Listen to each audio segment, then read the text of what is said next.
ಪರಿಶಿಷ್ಟ ಪಂಗಡದವರೇ ವಾಸಿಸ್ತಾ ಇರುವ ಹಾವೇರಿ ಜಿಲ್ಲೆಯ ರಾಣಿಬೆನ್ನೂರು ತಾಲೂಕಿನ ಮುದೇನೂರು ಗ್ರಾಮ ಪಂಚಾಯಿತಿ ವ್ಯಾಪ್ತಿಯ ಕೃಷ್ಣಾಪುರ ಎಂಬ ಪರಿಶಿಷ್ಟ ಪಂಗಡದವರೇ ಅತಿ ಹೆಚ್ಚು ವಾಸಿಸುವಂತಹ ಈ ಪುಟ್ಟ ಗ್ರಾಮಕ್ಕೆ ಸ್ವಾತಂತ್ರ್ಯ ಸಿಕ್ಕು 76 ವರ್ಷವಾದರೂ ಇದುವರೆಗೂ ಸ್ಮಶಾನ ಇಲ್ಲದೆ ಇರೋದು ದುರ್ದೈವದ ಸಂಗತಿ.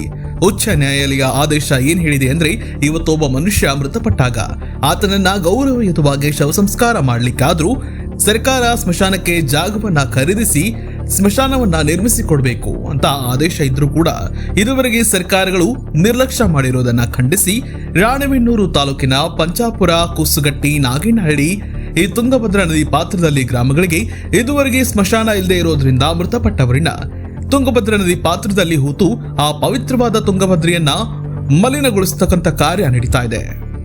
ಆದರೆ ಸರ್ಕಾರಗಳು ಮಾತ್ರ ತಮಗೆ ಸಂಬಂಧವಿಲ್ಲವೆನ್ನುವಂತೆ ವರ್ತಿಸ್ತಾ ಇರೋದು ದುರಂತದ ಸಂಗತಿ.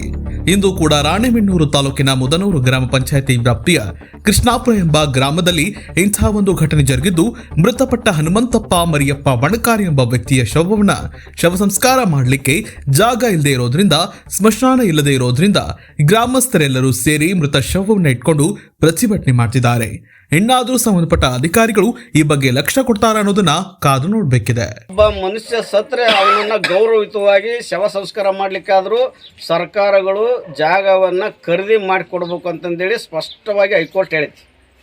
ಆದರೆ ಇವತ್ತು ರಾಣಿಬೆನ್ನೂರು ತಾಲೂಕಿನಲ್ಲಿ ಇಂಥ ಪುಟ್ಟ ಗ್ರಾಮಗಳಿಗೆ ಇನ್ನೂ ಸ್ಮಶಾನ ಇಲ್ಲದಿರುವುದು ಬಹಳಷ್ಟು ದುರಂತ.